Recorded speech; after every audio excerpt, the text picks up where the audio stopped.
There's a challenge to leadership right now in this time of crisis, the COVID-19 crisis that we're going through. And it looks like we may be, at least for now, coming out of this on the other side. But there's this challenge with leadership, and it really boils down to communication. There are many leaders, whether we're talking about political leaders or corporate leaders, the head of your company perhaps falls into this category where they're struggling. They're struggling to effectively communicate leadership right now. And what's interesting about that scenario is that if we look at story structure as an example, and this may take a wild turn for you. You may be thinking, well, I thought I was going to hear about leadership communications, but all of a sudden this guy is talking about story structure and storytelling. But the key to story structure is also the key to leadership. The two things that people look to leaders for during a time of crisis are resources and clarity. Think about that for a second. I'm looking to a leader for the resources. I'm looking for a leader to help me find the things that I need to survive and thrive in a time of crisis. I'm also looking to a leader to provide clarity. What's going on? What's ahead of us? What's down the road somewhere? What happened? I need to find clarity so that I can understand the situation that I'm in.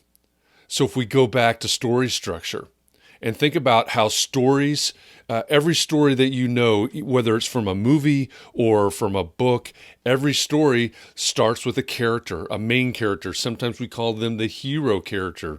But whoever they are, they're that main character that is struggling with something. They're that main character that needs to find their way to a goal, needs to find their way to accomplish something. And it may be something they don't even want to do. It may be a goal that they don't really want to accomplish, but they know that they have to do it, but they're very reluctant. And then there's another character. There's a second character in every one of these stories that we could call the guide or the mentor or the friend character, the best friend character that enters the story to help the main character through the struggles and on their journey and onto the goal or the accomplishment that needs to happen at the end of the story.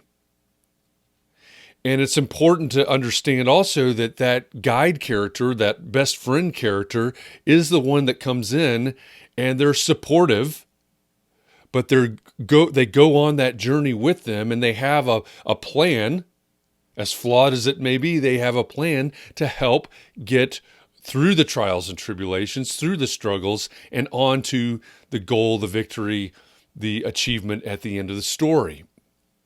And so what does that have to do with leadership and leadership communication? Well, look out across the landscape right now and look at what's happening with leaders and the way that leaders are either leading or they're not. Look at the way that leaders are communicating and the way that people are reacting to those communications. And I'm not trying to make this political in any way, but it could be a political leader. It could be a corporate leader. It could be the leader of a family.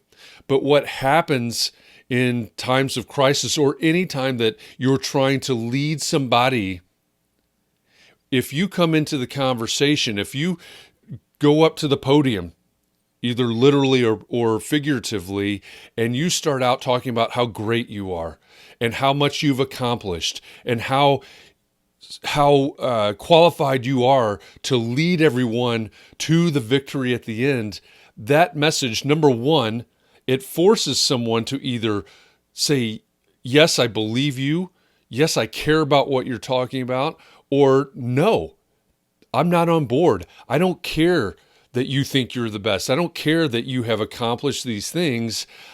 I don't think you're the one that's going to help us through this situation. The other dynamic of that is when someone comes to the proverbial podium and starts talking about how great they are and how much they have accomplished and how everyone should believe in them, They're also not presenting any plan whatsoever. They're not putting anyone at ease. The only thing that they're doing is bragging and beating their chest, so to speak. And no one wants that in a leader. But if we go back to the story structure and we think about the fact that we have the main character and the guide character who helps them through the journey and on to the other side. If a leader goes to the podium and says, listen, I understand the struggle that you're having right now. I understand the situation that we're all in together right now. And I don't know what we may face as we're on this journey, but we're on this journey together. We may struggle some more as we go along this journey together, but I'm here with you. I'm here to lead you. I'm here to help you. And I'm here to help you accomplish the goal that's at the end of this journey. And that's what people are looking for in leaders. They're looking for honesty. They're looking for transparency, for vulnerability and accountability. When someone comes up to you and says, listen, let's do this together. Let me help you do this. You're much more likely to say, yes, I think this is the person that I can go along with. This is the person that can help me, and they're going to go along with me. The other thing that we have to realize as a leader is that there's not a single person in the world right now that would believe you if you came up to the podium and said, listen, don't worry. We've got nothing to worry about. This is going to be easy. We're going to get through this with no struggle, no problem. This is easy. We've got this. Follow me. That's not believable. That's not what people want to hear. They don't need the rose-colored glasses. They need someone to step up and say, yes, I understand that things are hard. I want to let you know that things may not get easier for a while. We may have these struggles, but I'm here with you. I'm here for you. I'm going along with you to help you accomplish this goal at the end. And that's the correlation between story structure, storytelling, and leadership. Every leader in the world right now could benefit from taking a good hard look at storytelling and story structure, because the way that they communicate from a leadership point of view matters.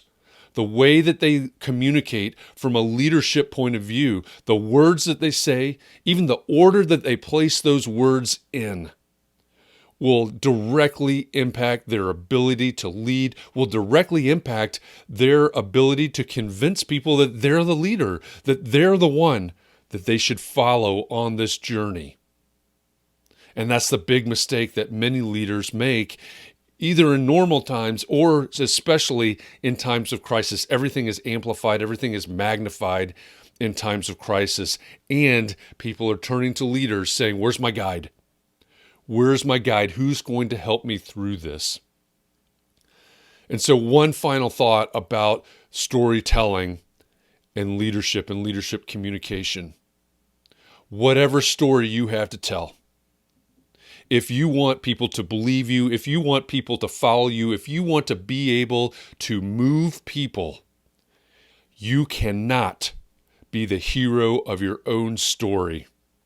You have to make the people that you're trying to lead, you have to make them the main character. You have to make them the hero character, and you have to be the guide.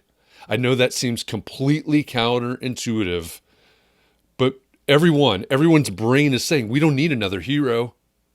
What's in it for me? What are you going to do for me? They're not looking for a hero, they're looking for a guide. So don't be the hero of your own story. Be the guide character, be the mentor character, and lead.